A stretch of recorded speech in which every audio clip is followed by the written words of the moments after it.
Can an act of love defy death and rewrite the rules? The story you're about to hear is about a silent promise, an unthinkable sacrifice, and a bond that science couldn't explain. When doctors gave up and money couldn't buy more time, an ordinary woman made a decision that changed everything, proving that to be a mother, you don't need DNA, only immense courage. If you enjoy this kind of content, don't forget to subscribe to our channel. We post new videos every day. Like this video if you enjoy the story, and tell us in the comments where you're watching from and what time you listen. She was the only daughter of a multimillionaire. At just 6 years old, she was diagnosed with a rare and aggressive cancer. The doctors said there was nothing more to be done. She had only 3 months to live. No treatment worked. There was no hope left. Her father, a powerful, wealthy man, tried everything money could buy, but in the end, it wasn't a doctor or a scientist who intervened. It was the family's nanny. What this woman did in secret, without asking permission and expecting nothing in return, left the father in tears.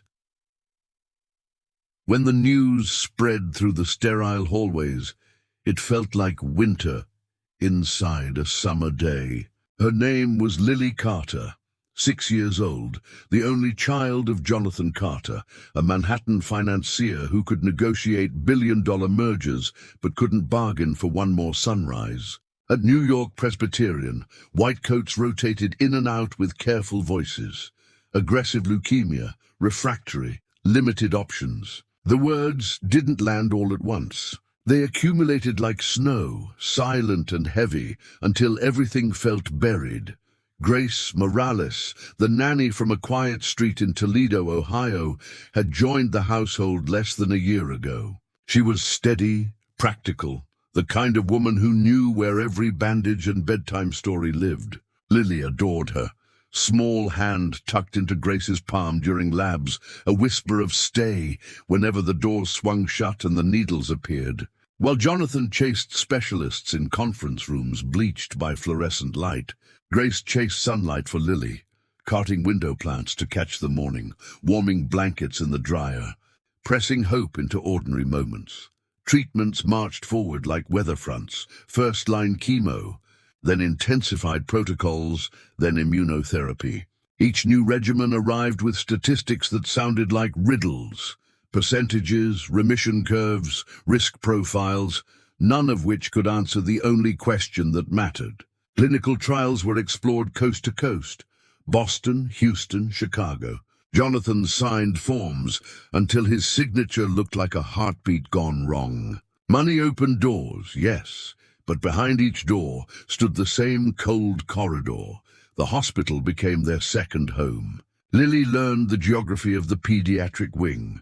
The mural with the paper whales, the corner where the Wi-Fi worked best, the window that caught a sliver of the East River at dusk. On good hours, Jonathan read picture books in a voice that didn't shake. On hard hours, he watched cartoons with her and pretended to laugh.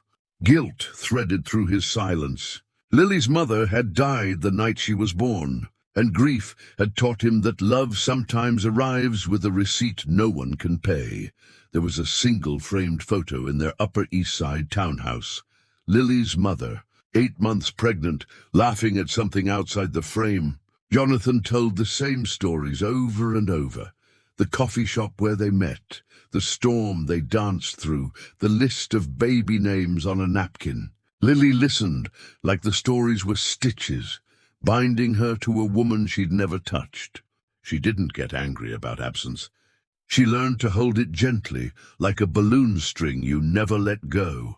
Then came the meeting in a small conference room where the blinds were half closed against a bright New York morning. The lead oncologist folded her hands and spoke carefully. The disease had progressed despite everything. Lily's organs were tiring. The window was narrowing. 3 months, maybe less. The numbers were blunt, but the tone was softer than prayer. Jonathan nodded because language needed somewhere to land. Grace stared at a knot in the table and imagined untying the world with her bare hands. The morning after the prognosis, Lily woke with an unexpected brightness in her eyes. She didn't ask why she was sick. She didn't ask how long she had left. Instead, she looked at her father and said, "Can I have a birthday party?" Jonathan blinked, stunned by the simplicity of the request. Her birthday was only a few weeks away. "Why do you want a party?" he asked softly. Lily said she had never really had one. Not the kind with balloons and music, with cake and friends all around. She wanted to wear a pretty dress and dance. Jonathan felt his chest tighten but nodded. "We'll do it," he promised. "It'll be the best party you've ever had." Since his wife's death, the Upper East Side townhouse had grown silent, like a museum of memories.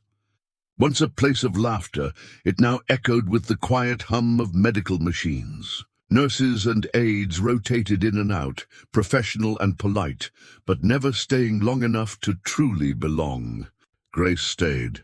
She had been hired originally just for light cleaning and help with the newborn after the tragedy, but over the years her role changed. She fed Lily, rocked her to sleep, sang soft lullabies, and stayed through every fever. By the time Lily was 4, she had started calling Grace her second mom. The name stuck, tender, unprompted. Born from trust, Grace carried her own private grief, a younger sister who had died when their family couldn't afford treatment. The memory of that loss had driven her to a silent promise. If she ever had the chance to help another sick child, she would do everything humanly possible. Now, watching Lily weaken day by day, that promise stirred inside her like a fire. This wasn't just a job anymore. This was her mission. Jonathan noticed their bond but never interfered. Part of him resented the reminder of the woman he'd lost, but he also saw the way Lily's eyes lit up whenever Grace entered the room. Grace had filled the hollow space that no amount of money could fill. When the day of the party finally arrived, the house felt transformed. It wasn't extravagant, no luxury caterers, no photographers, just warmth. Balloons lined the walls. A table was set with soft foods Lily could eat, and in the center stood a pink frosted cake. Lily sat in her wheelchair, wearing a pale dress, her bald head shining softly under the light, but her eyes sparkled with joy. Friends brought cards and small toys. For a few precious hours, it was just a birthday party, not a hospital ward. Grace stayed close, adjusting Lily's chair when she tired, wiping cake from her chin, making sure her plate was always ready. And then, as the room grew quiet near the end of the party, Lily looked at Grace and asked the question that froze time. "Am I going to live, Mommy?" She didn't call her Grace, didn't say, "my other mom." She said Mommy, because that's who Grace had become. The music seemed to stop. Conversations died mid-sentence. Grace's breath caught in her throat. She wanted to say yes. She wanted to promise. But she couldn't lie to Lily. She squeezed her little hand and whispered, "You are so strong. And I'm right here with you." It wasn't a yes, it wasn't a no. It was a vow to stay no matter what. Near the doorway, Jonathan covered his face with both hands, fighting the sob that rose in his chest. The question had cracked something open in all of them. No more pretending, no more illusions. Time was running out, and they all knew it. That night, Grace couldn't sleep. The echo of Lily's question, "Am I going to live?" replayed in her mind over and over like a song she couldn't turn off. She lay staring at the ceiling, feeling the weight of helplessness pressing on her chest. At some point, she got up, made a cup of coffee in the quiet kitchen, and opened the old family laptop. Her fingers hovered over the keyboard before she finally started typing. Experimental cancer treatments. New therapies. Living donor transplants. At first, the results felt impossible. Medical journals full of complicated terms. Stories of families who had tried everything only to lose their children anyway. But then Grace found something that made her sit up straighter. Living liver donation. She read about how, in rare cases, a healthy adult could donate a portion of their liver to a child, and the organ would regenerate. It was dangerous, yes, and usually reserved for family members, but the possibility glowed in her mind like a small light in a very dark tunnel. The next morning, she told no one. Not Jonathan, not the nurses. She booked a compatibility test at a clinic across town, saying only that it was for someone very special. The wait for results was agonizing. Grace went about her chores as if nothing had changed, helping Lily dress, cooking meals, folding laundry, but her heart pounded every time her phone buzzed. Days later, she got the call.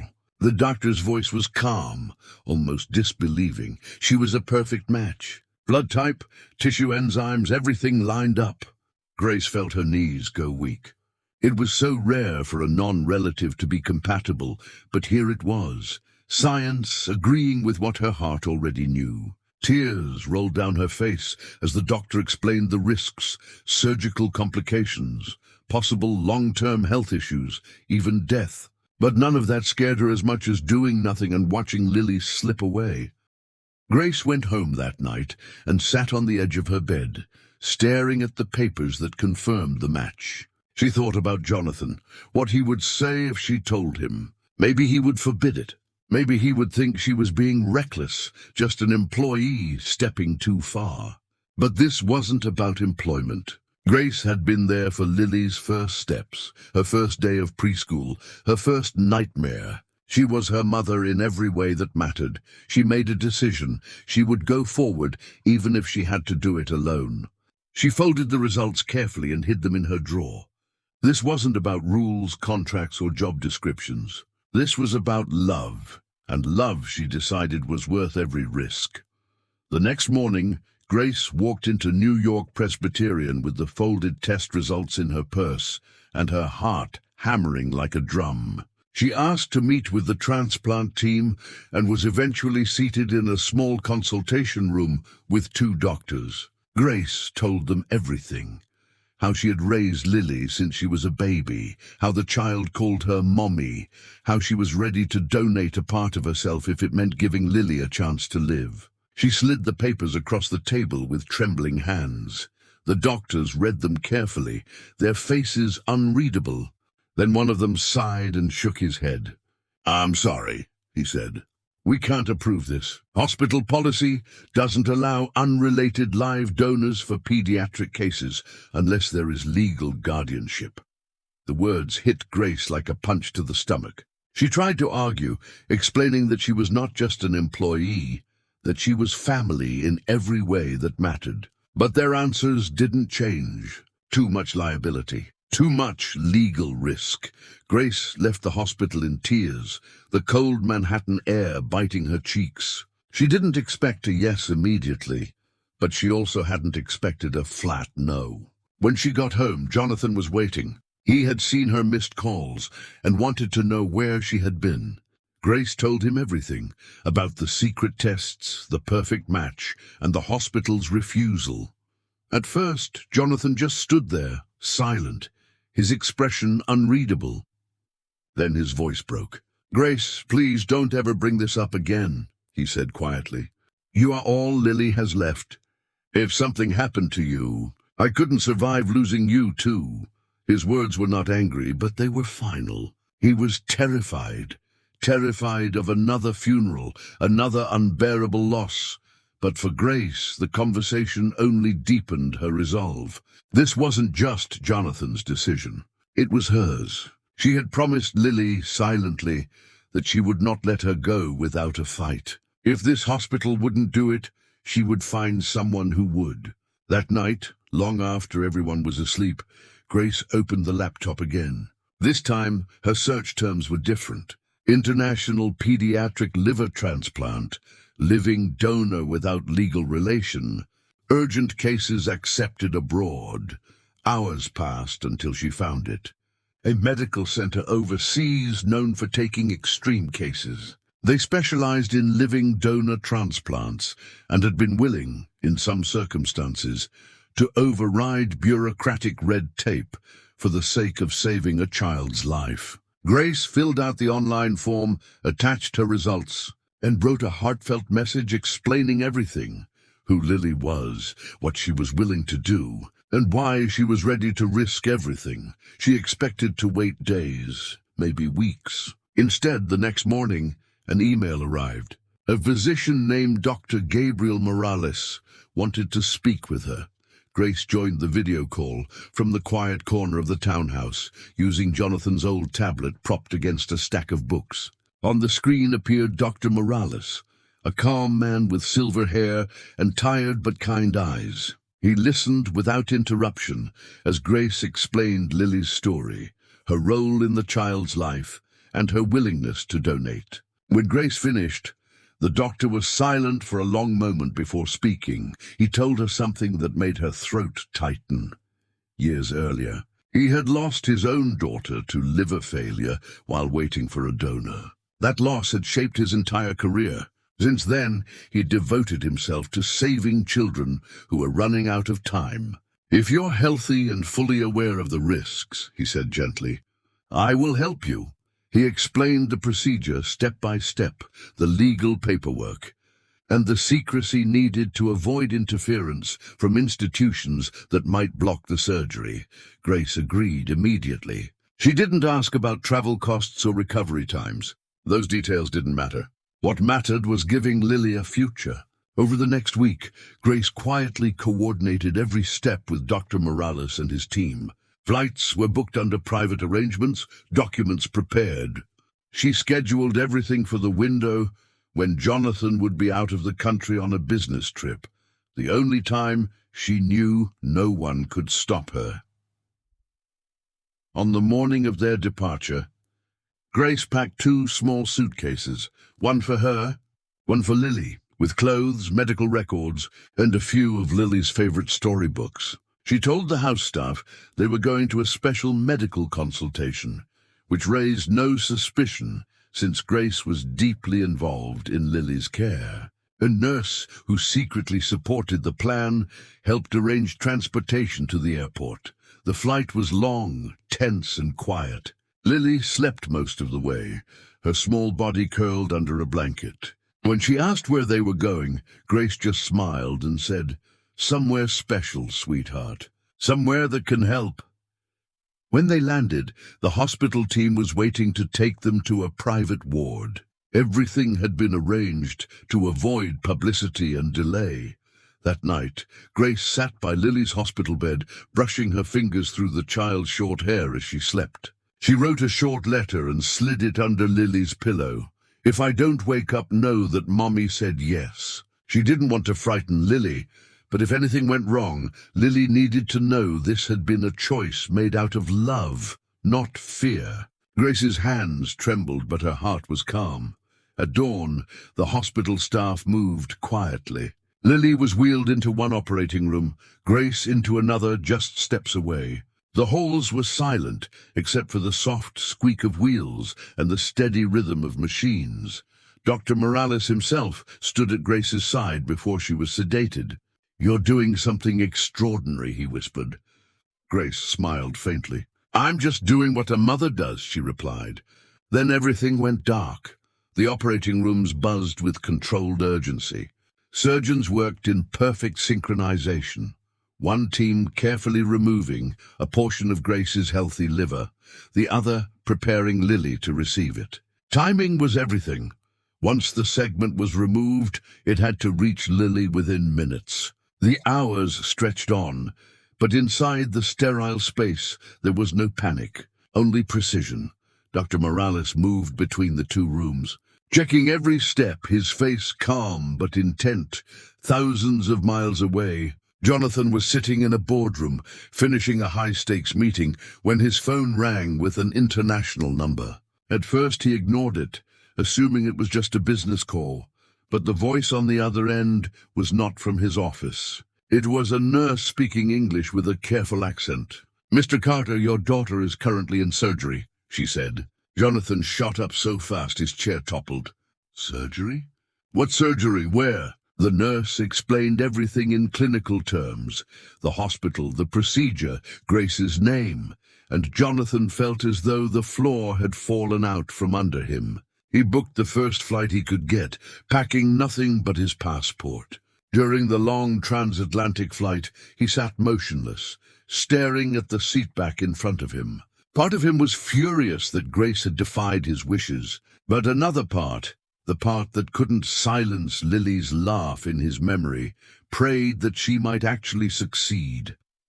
By the time Jonathan reached the hospital, the surgery was nearly complete. He rushed through customs, grabbed a taxi, and sprinted through the lobby, ignoring startled looks. A nurse led him to the ICU. There, in the dim light, he saw 2 beds. Lily was lying under warm blankets, small hand wrapped in gauze, but breathing peacefully. In the next bed lay Grace, pale, still under anesthesia, connected to monitors that beeped steadily. Jonathan stood frozen between them. This was sacrifice, not in words, but in flesh. Grace had done what no contract, no paycheck, no formal title could have required. She had risked her life to give Lily a chance. Jonathan sank into a chair, covering his face with his hands, as tears he had held back for months finally broke free. Hours passed before the surgical team emerged. Their faces were tired but hopeful.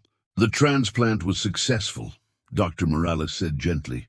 Both patients are stable. Relief crashed over Jonathan like a wave. For the first time since the diagnosis, he felt something close to peace, fragile but real. Jonathan stayed at the hospital, barely leaving the ICU. He split his time between Lily's bedside and Grace's, holding their hands as if his touch could anchor them both to the world. When the nurses brought him a letter they had found under Lily's pillow, he opened it with trembling hands. "If I don't wake up, know that Mommy said yes." The words made his throat close. Grace hadn't done this for thanks or recognition. She had done it because she truly saw herself as Lily's mother. Over the next 2 days, the room became a quiet sanctuary. Machines hummed softly, monitors blinked in rhythm, and Jonathan spoke to them both, reading Lily's favorite books, updating Grace on every small sign of progress, even though she couldn't hear him. On the 3rd morning, something remarkable happened. Lily stirred. Her eyelids fluttered and she whispered, "Daddy!" Jonathan was at her side instantly, tears streaming down his face. Her color was better, her breathing stronger. The doctors examined her and confirmed what he was almost afraid to hope. Her body was accepting the new liver beautifully. For the first time, the word recovery was spoken without hesitation. But Lily's first question after drinking a sip of water was, "Where's Mommy too?" Jonathan swallowed hard and told her gently, "She's resting." She was very brave. Every day Lily grew stronger, sitting up, eating small bites, even smiling when the nurses told jokes. But the other bed in the ICU remained still. Grace's body had endured major trauma, and the doctors kept her sedated to help her heal. Jonathan spent hours sitting beside her, sometimes talking, sometimes just holding her hand in silence. "You saved her," he whispered one night. "You saved the only part of me that matters. Please, come back." News of the transplant began to spread quietly through the hospital. Nurses who had seen countless tragedies now found themselves moved to tears. Some paused outside the door just to look in, to see the woman who had given part of her own body to save a child who wasn't even legally hers. Even the doctors, usually composed and clinical, admitted that this case had reminded them why they had chosen medicine in the first place. 5 days later, just after sunrise, Grace's eyelashes flickered. Her breathing changed slightly. Jonathan, who had dozed off in the chair, jerked awake and leaned forward. Slowly, her eyes opened, unfocused at first, then settling on the little figure standing beside the bed. Lily was wearing a paper party hat from the children's ward playroom, grinning wide. "Mommy too," she said softly. "I'm alive." Grace's lips trembled and tears spilled down her face. She couldn't speak yet, but she reached out her weak hand. Lily grabbed it and pressed it to her cheek. The room seemed to hold its breath. After everything, the late-night searches, the secret tests, the flight, the surgery, they had both survived. From that moment, The ICU changed. It no longer felt like a place of fear. It became a place of rebirth. Nurses smiled when they came in. Doctors spoke in softer, lighter tones. Lily visited Grace every day, bringing little drawings and telling her stories about what the other kids in the ward were doing. She even joked that when they both got out, they should throw another party, this time just to celebrate being alive. As the days passed, Grace regained strength slowly. The pain was sharp but bearable, and each morning she seemed a little more herself. Jonathan often sat in the corner, quietly observing the bond between them. He realized that Grace had done something no amount of money could have purchased.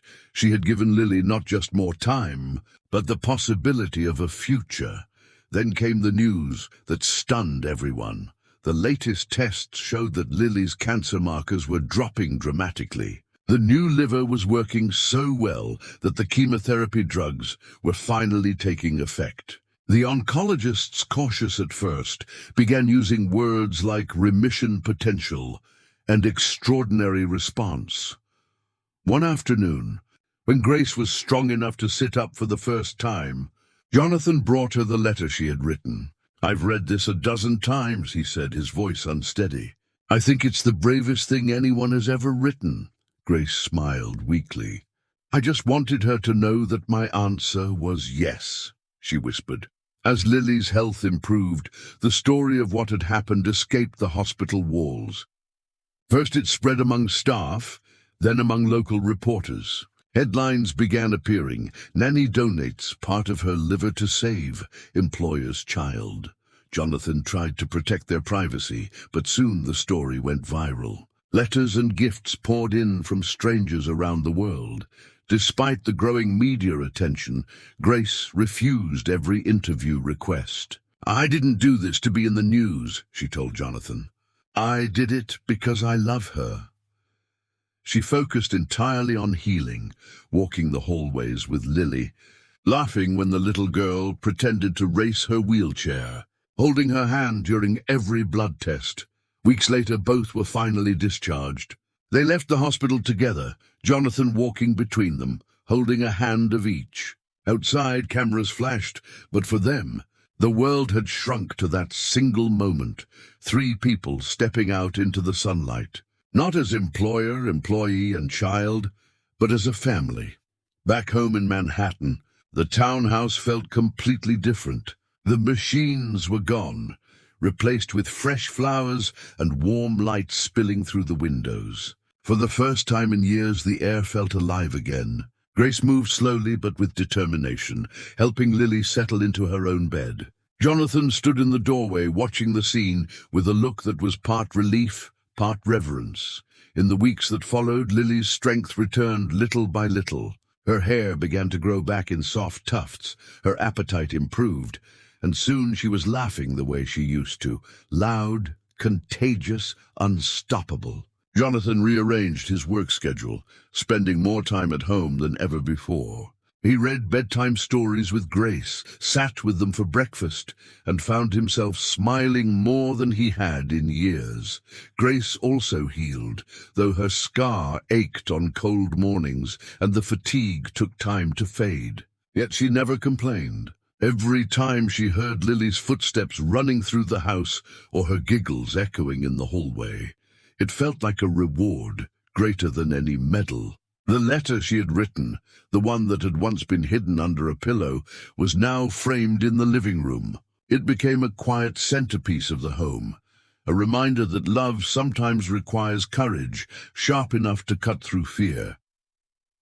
News outlets kept calling, but Grace politely declined. She didn't want lights or microphones, she wanted normalcy. She wanted to cook Lily's favorite pasta on Sundays, sit on the porch with Jonathan while Lily chased fireflies, and watch cartoons together on quiet nights. To the outside world, she was a hero. Inside the house, she was simply Mommy Too, and that was the only title that mattered. 1 year later, the house was filled with balloons again, this time for Lily's 7th birthday.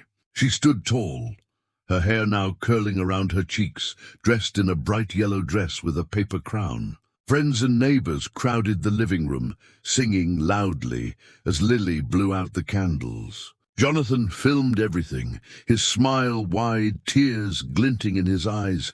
After the party, when the noise had settled and the last guest had left, Lily walked over to Grace and asked softly, "Mommy too, I'm going to live now, right?" It wasn't fear that colored her voice this time, it was hope. Grace knelt down, her knees still a little stiff, and pressed her forehead to Lily's. "Yes, my love," she said with a warm smile. "You're going to live." Sebastian, once a man consumed by work, stood by the doorway, lowering his camera. For the first time, he didn't just see a father and a nanny. He saw a family. The years that followed were full of milestones that once seemed impossible. Lily not only survived, but thrived. She returned to school, joined swim class, and even won a ribbon at a science fair. Each report card pinned to the fridge felt like a small miracle. Jonathan no longer measured success by deals closed or stock prices. He measured it by the sound of his daughter's laughter echoing through the townhouse.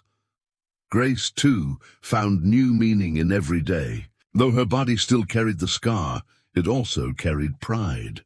She often said she didn't just give Lily part of her liver. She gave her all the birthdays, all the Christmas mornings, all the first days of school that might have been stolen. Lily would sometimes touch the scar gently and say, "That's where you saved me," and Grace would smile, tears stinging her eyes. Word of what she had done continued to ripple outward. Medical conferences cited the case as an example of why emotional bonds should matter in transplant decisions. Some hospitals even began changing policies, allowing unrelated donors when the emotional relationship was significant. Grace never attended the ceremonies where her story was shared, but Jonathan kept the clippings in a box, telling Lily, "One day, you'll show these to your children." 5 years later, on a bright spring morning, the house was once again alive with music and color. Lily, now 12, sat at the kitchen table studying for a science exam, her long hair tied in a ponytail. "Dad," she asked, not looking up from her book, "can you read my presentation on the circulatory system?" Jonathan grinned, kissing the top of her head. "Of course, Dr. Carter." Carmen, no longer just a nanny, but part of the very foundation of the family, walked in holding the mail.